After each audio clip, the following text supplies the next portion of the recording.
नमस्कार, P news में आपका स्वागत है। मैं हूं कृष्ण कुमार संजय। आप देख रहे हैं पी न्यूज़।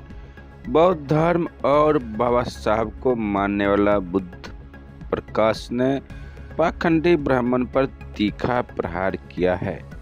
जी हाँ, बिहार के दरभंगा जिले के बहेरी प्रखंड स्थित भिरौना ग्राम में आयोजित समाजसेवी उमदा देवी के श्रद्धांजलि सभा एवं बाबा साहब का परिनिर्वाण दिवस पर उपस्थित भंते बुद्ध प्रकाश ने वैज्ञानिक जादूगर दिखाते हुए पाखंड पंडित ब्राह्मण पर तीखी प्रहार करते हुए घोर विरोध किया है, जिसे आपको हम पी न्यूज़ पर दिखा रहे हैं।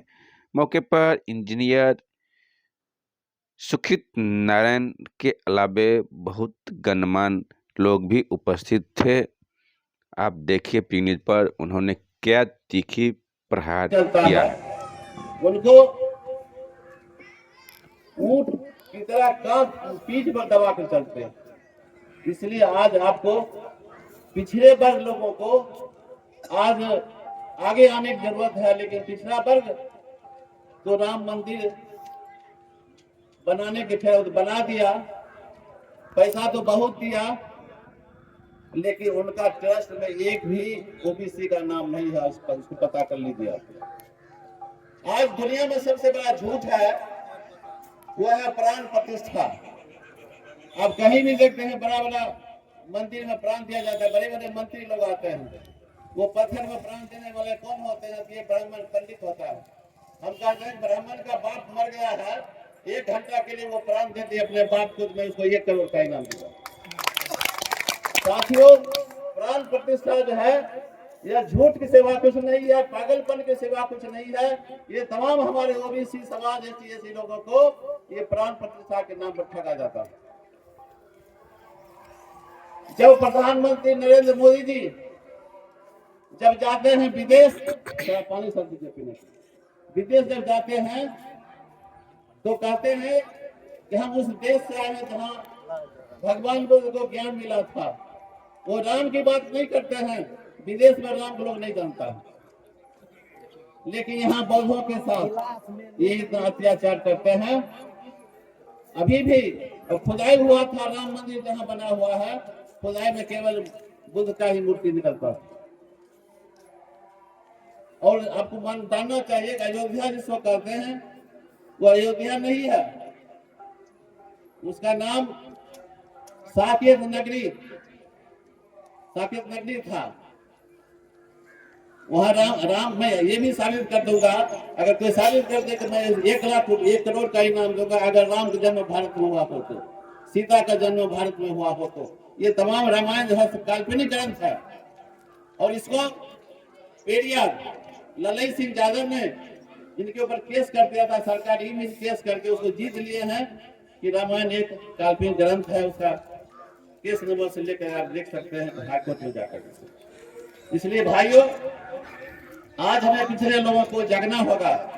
जागो जागो जागो जागो भाइयों, पिछड़ा वर्ग के लोगों, कितने दिन तक सोए रहोगे? अपने अधिकार के लिए लड़ो। एक ब्राह्मण कहता है, पिछड़ा ठेल ब्राह्मण कि पढ़ लिख के तो जजमेंट में जजमेंट देवो हम ही, पढ़ लिख के तो जजमेंट में जजमेंट देवो हम ही, तीर्थ धाम कतहु जेबे सगरो बारी हम ही, तोरा चाहिए अगला जन्म हमरा चाहिए अभी, पढ़ लिख के तो जजमेंट में जजमेंट देवो हम ही। 10 करोड़ का मकान, 10 करोड़ के मंदिर बनेबे और मालिक बनवा हम ही, पढ़ लिख के तो जजमेंट में जजमेंट देवो हम ही। 5 करोड़ का मकान बनेबे पहले खेबो हम ही, पढ़ लिख के तो जजमेंट में जजमेंट देवो हम ही। घर में कोई मरता श्राद्ध करेबो हम ही, पढ़ लिख के तो जजमेंट में जजमेंट देवो हम ही।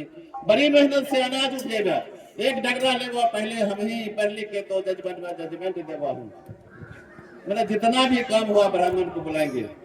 अभी देखते हैं कुछ लोग माथा में मुराए हुए, अभी श्राद्ध कर माथा मुराना में होता है ठग लेना, पता नहीं माथा मुड़ लेते। आप जानिए नरेंद्र मोदी प्रधानमंत्री पिताजी मरे थे, माथा नहीं मुराए थे, कोई श्राद्ध नहीं किए। ये शरद यादव मर गए थे, उनके परिवार में कोई माथा, पहले कर दिए थे माथा नहीं मुराना। आपको अभी पप्पू यादव है, उनका जो कार्यक्रम हुआ था उसमें हम लोग गए थे, कई धार्मिक लोग थे वहाँ, वो भी माथा नहीं मुड़ाए थे।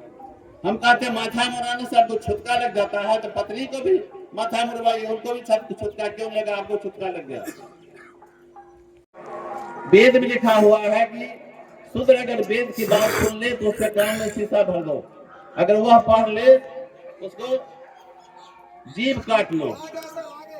लेकिन जब बाबा साहब अम्बेडकर ने संविधान लिखे और उन्होंने लिखा कि शिक्षित बनो, संगठित हो, संघर्ष करो, तो सबसे पहले ये ब्राह्मणों ने कहा करे, बाबा साहब अम्बेडकर बहुत चीज बोल दिए हैं कि शिक्षित बनो। सबसे पहले अपने बच्चों को शिक्षित करना शुरू कर दिया, देश विदेश में पैसा लेकर उसको भेजने लगा, दिया रामायण महाभारत वेद पुराण। तो हम लोग अब रामायण को खूब घोटते हैं, लेकिन वो संविधान लेकर के आगे बढ़ रहा है।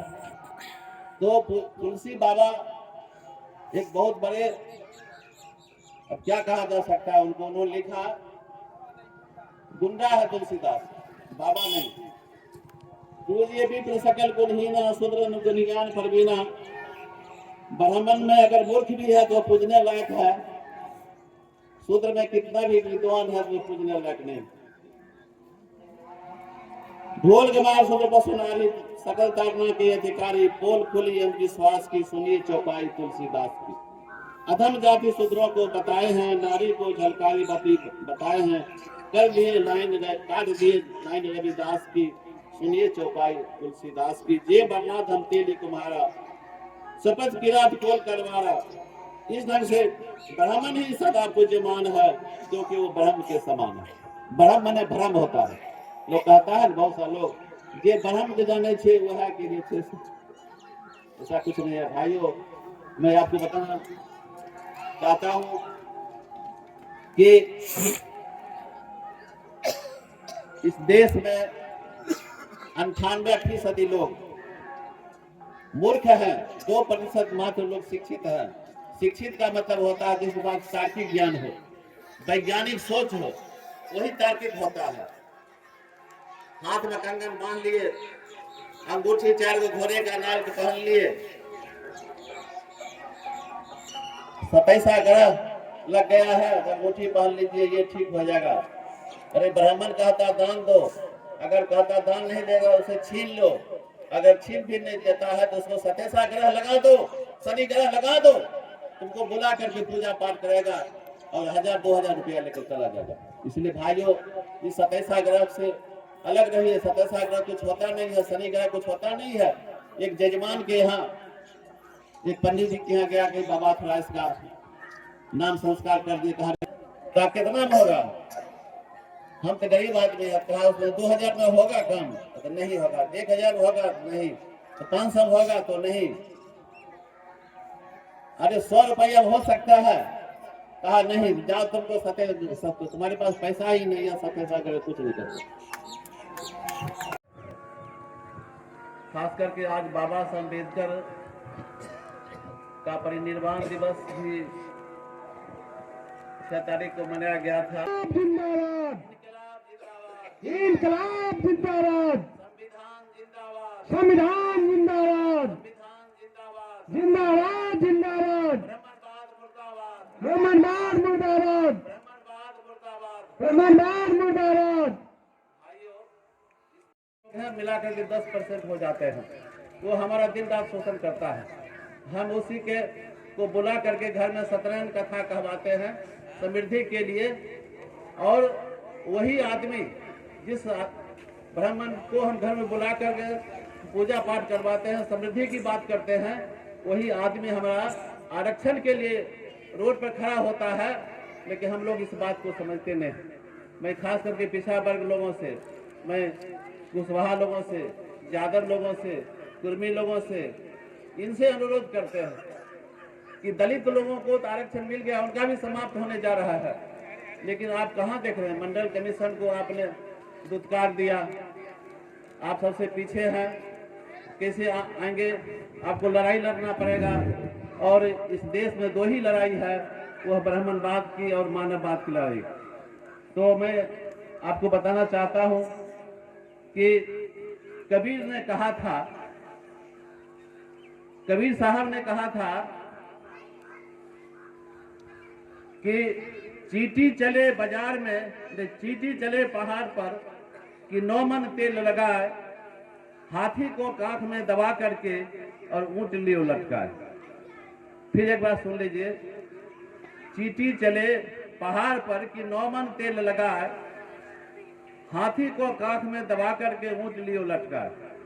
अब इसका अर्थ समझिए आप लोग। चींटी इस देश का ब्राह्मण है और चींटी में अगर 1 बूंद तेल डाल देते हैं चींटी सारा मर जाएगा। तो 3.5% ब्राह्मण आज इस देश में राज कर रहा है कि तमाम ये 52% ओबीसी के लोग हैं, लेकिन जब गिनती हुआ तो 60%, 62% पे चला गया। ये हाथी की तरह है। इनको बाभन जो बाबा साहब का 22 प्रतिज्ञा को लेना पड़ेगा। उसको हम अभी नहीं करेंगे, लेकिन शपथ लेना पड़ेगा कि हम मंदिर जाना छोड़ देंगे, तब हमारे बच्चे आगे बढ़ेंगे। मंदिर जब तक जाते रहेंगे तब तक हमारी महिलाएं, हमारे बच्चे कभी भी सुखित नहीं रह सकते हैं, दुखित ही रहेंगे।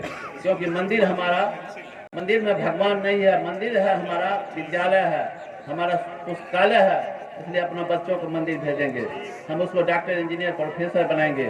और मैं बताना चाहता हूँ, मैं एक बौद्ध भिक्षु हूँ और 30 साल पहले मैं अपने पिताजी का श्राद्ध नहीं किया था। हमने अपने भाई से 2 साल मुकदमा लड़ना पड़ा था। और उसके पहले 2 साल पहले अपने पिता, हमने उसमें हिंदू धर्म में ही थे। 40 साल से हम बौद्ध धर्म में हैं और हम बड़ी धार्मिक आदमी। मेरे दरवाजे पर अभी भी मंदिर बना हुआ है और हमारे लोग सब करते हैं, हम उसमें जाते नहीं। हमने कबीर को सबसे पहले पढ़ा, कबीर को पढ़ा, बाबा साहब अम्बेडकर को पढ़ा, हमने बुद्ध को पढ़ा, हमने संत रविदास को पढ़ा, ये आपको महात्मा ज्योतिराव को फुले को पढ़ा। सभी को पढ़ने के बाद हमने अपने घर से तमाम देवी देवता जो था उस सबको हम उखाड़ के फेंक दिया, विदा कर दिए। और मैंने अपने पिताजी को ही रोज अगरबत्ती दिखा कर नहाते थे, उनको नहा कर पूजा करते, तो लोग कहता था पगला गया है क्या ये। मैं अपनी बात बताता हूँ कैसे मैं आगे बढ़ा। हमने श्राद्ध नहीं किया। हमारे यहाँ बहुत बड़े बड़े विद्वान सब आए थे और हमारे यहाँ जैसे एक बहुत भिक्षु गया से बुलाए थे उनको, और बहुत अच्छा कार्यक्रम हुआ। हमको 2 साल मुकदमा लड़ना पड़ा हमने अपने भाई से। वो जो है सो वही पैसा करते, एक पहले खेत बेच लिए थे, दूसरा फिर खेत बेचने के लिए कहा गया। हम कहा नहीं, खेत बेचेंगे, बच्चों को पढ़ाएंगे लिखाएंगे। अब कितना आगे बढ़ गए सो जान लीजिए। सर एक हमारा एक बड़ा लड़का है जो हाई स्कूल की टीचर है, प्रोफेसर है, वो आपको +2 में। दूसरा है इंजीनियर है दिल्ली में।